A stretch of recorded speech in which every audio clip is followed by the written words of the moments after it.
जय जय श्री राधे। हम लोग प्राय शास्त्रों में पढ़ते हैं कि भगवान षडेश्वर संपन्न होते हैं और उनमें एक अभाव होता है। क्या बोले? इच्छा का अभाव, यानी भगवान में कामना नहीं होती।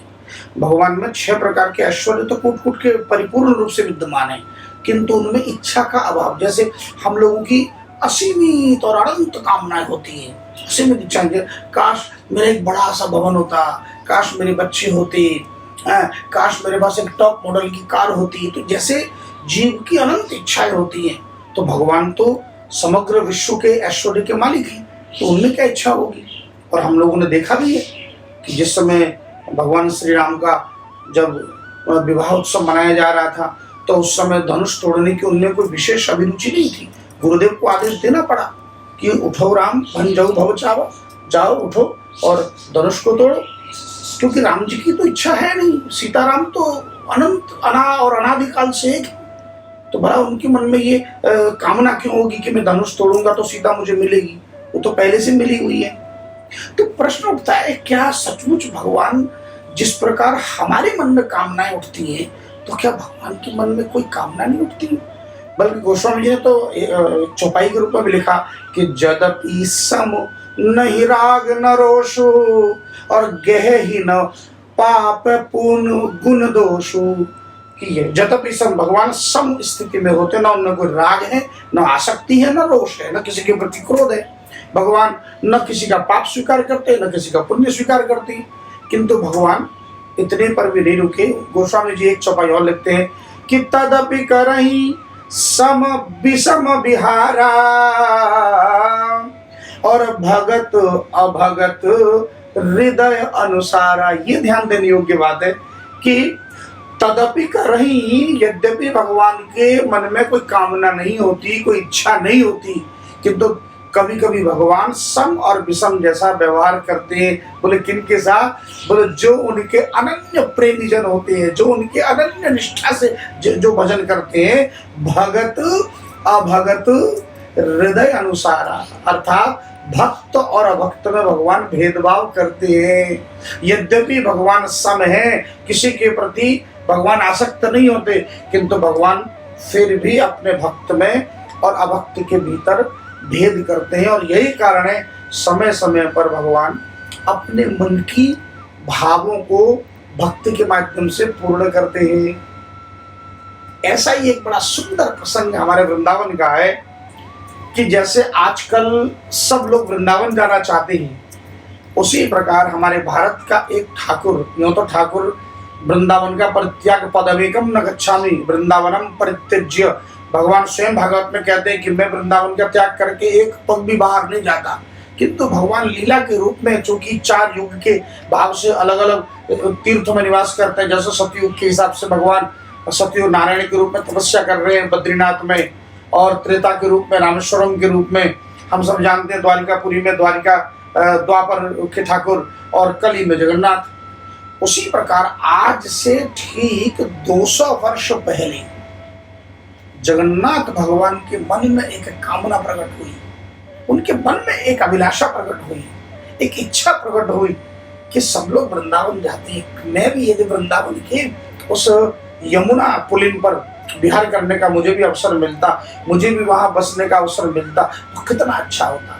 काश कोई मुझे जगन्नाथपुरी से ले जाकर और वृंदावन की यमुना पुलिन में, यमुना तट पर बैठूं और मैं भी वहां बैठकर ब्रजवास का आनंद लूं। ऐसा उनके मन में भाव आया। तो भगवान के मन का भाव पूरा कौन करे? तो भगवान का एक अनन्य बड़े दिव्य संत थे, 200 वर्ष पहले की घटना है। और जहां आजकल वर्तमान में सुदामा कुटी है, उसके बगल में ही यमुना पुलिन में बैठकर भजन करते थे, और उनका नाम था हरिदास। ये हरिदास वो हरिदास नहीं है जो नामाचार्य हरिदास अथवा वृंदावन के हरिदास जी महाराज, नहीं। ये एक संत के रूप में, और ये रामानंदी संत थे, कोई गौड़ीय संप्रदाय के भी नहीं थे, है ना। रामानंदी संप्रदाय के संत थे और अपने राम जी से बहुत प्रेम करते थे। दर्शन करने जाते थे बिहारी जी का, तो सामने लाला का दर्शन करके जब बिहारी जी राधा वल्लभ का दर्शन करके बाहर आते थे, तो उस समय कहता, आज हमारी जानकी माँ ने क्या सुंदर मुकुट धारण किया, आज हमारे राम लला के हाथ में कितना सुंदर धनुष। यानी भले दुनिया के लिए वो बांके बिहारी है, राधा वल्लभ जी है, राधा रमण जी है, पर उन्हें वो दर्शन होते थे अपने रामलला के रूप में। तो ऐसे अनंत निष्ठा से जो बिहारी जी में ही अपने रामलला का दर्शन करते थे, ऐसे महात्मा जब एक दिन बहुत प्रेम अतिरेक में, भाव में विह्वल होकर भजन करने लगे, नेत्रों में अश्रुपूरित होने लगे, जर्जर आंखों से जब अश्रुपात होने लगे, तो साक्षात भगवान प्रकट हो गए और भगवान ने कहा कि परम रूही बोलो, तुम्हें कुछ चाहिए मुझसे? बोले नहीं, बस भगवान इसी प्रकार दर्शन दे दिया करें। बोले अच्छा, तुझे नहीं चाहिए तो मुझे चाहिए, एक मेरी इच्छा पूरी कर दे। प्रभु आदेश करो। क्या? बोले सुन, लगभग 36 वर्ष बाद इस बार जगन्नाथ में कलेवर बदलने वाला, यानी भगवान का जो विग्रह है, ऐसा कहते हैं कि प्रत्येक 12 वर्ष बाद, 24 या 36, 48 वर्ष बाद एक बार कलेवर बदलता है, भगवान का विग्रह बदल जाता है, नया विग्रह स्थापित करते हैं। तो इस बार जो जगन्नाथपुरी में रथ यात्रा है, इस रथ यात्रा में नवीन विग्रह की स्थापना की जाएगी, और जो मेरे पुराने विग्रह हैं, वो पुराने विग्रह को तुम जाओ और वहां के पुजारियों से और पंडों से मिलकर आग्रह करना, और वहां के विग्रह को तुम वृंदावन में ले आना और यहाँ आकर मेरी स्थापना कर देना, मैं ब्रजवास कर लूंगा, मुझे भी जमुना कुलीन में रहने का अवसर मिलेगा। आदेश पाते ही तो महाराज आनंद मगन हो गए कि भगवान की इच्छा की पूर्ति करने का अवसर मुझे मिले। और महाराज उस जमाने में आज की तरह बस और ट्रेन की यात्रा तो होते नहीं थे।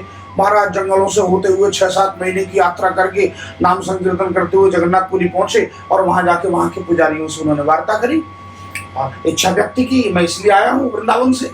उन्होंने कहा भाई हमारे हाथ में तो है नहीं, इसका निर्णय राजा साहब करते हैं। हमारे यहाँ एक नियम है कि जगन्नाथपुरी की यात्रा प्रारंभ होने से पहले जो यहाँ के राजा हैं वो पहले सुवर्ण की बुहारी लगाते हैं, तो आप उन राजा से यदि आज्ञा लेकर आओ तो हम प्रदान करेंगे। राजा के पास गए और राजा साहब ने इनकार कर दिया, बोले नहीं नहीं नहीं, हमारे यहाँ परंपरा है, हम कैसे मान लें? भाई भगवान ने आपको आदेश दिया, हमें तो आदेश नहीं दिया, तो क्षमा करें महात्मा जी, हम आपको नहीं दे सकते। इतना सुनकर हरिदास जी बड़े उदास हो गए। उन्होंने कहा कि भगवान ने एक आज्ञा दी और मैं भगवान की आज्ञा का पालन नहीं कर सकता, तो इस भौतिक देह को मैं वापस ले जाकर करूंगा क्या? यही समुद्र के किनारे अनशन कर लेता हूँ, मैं भूखा प्यासा बैठकर नाम जप करता हूँ, कभी ना कभी प्राण छूट ही जाएगा, तो मैं मेरा शरीर भी समुद्र में बह जाए, लेकिन मैं भगवान को लिए बगैर नहीं जाऊंगा। ऐसा बिल्कुल मन में दृढ़ निश्चय करके और वहां 3 दिन भूखे प्यासे रहे। तीसरे दिन तो भगवान से रहा नहीं गया और भगवान ने मध्य रात्रि में राजा के स्वप्न में प्रकट हो गए और आदेश दिया, एकदम मेघ गर्जना करते हुए, और सुनो, तुमने वृंदावन से आए हुए एक ब्रजवासी संत को कष्ट दिया, अभी जाओ और जाकर नतमस्तक होकर उनको मना के लाओ और मुझे सौंप दो, ताकि यहाँ से वृंदावन तक की यात्रा के लिए सम्यक व्यवस्था कर दो, सुंदर रथ की व्यवस्था कर दो। इतना सुनते ही तो राजा साहब एकदम से उतरे और उनके अपने सेवकों के साथ रात्रि में निकल पड़े ढूंढते हुए, और वहां समुद्र किनारे हरिदास स्वामी के चरणों में महाराज गिड़गिड़ाकर उन्हें मनाया। बोले महाराज मुझे क्षमा कर दीजिए, मैंने आपके हृदय को व्यथित किया, मैं कल ही व्यवस्था करता हूँ। और अगले दिन धूमधाम से विशाल रथ सजाया और वृंदावन तक उन पुराने कलेवर को, ठाकुर जी के दिव्य विग्रह को स्थापित किया और उनके साथ वृंदावन में उनको भेज दिया।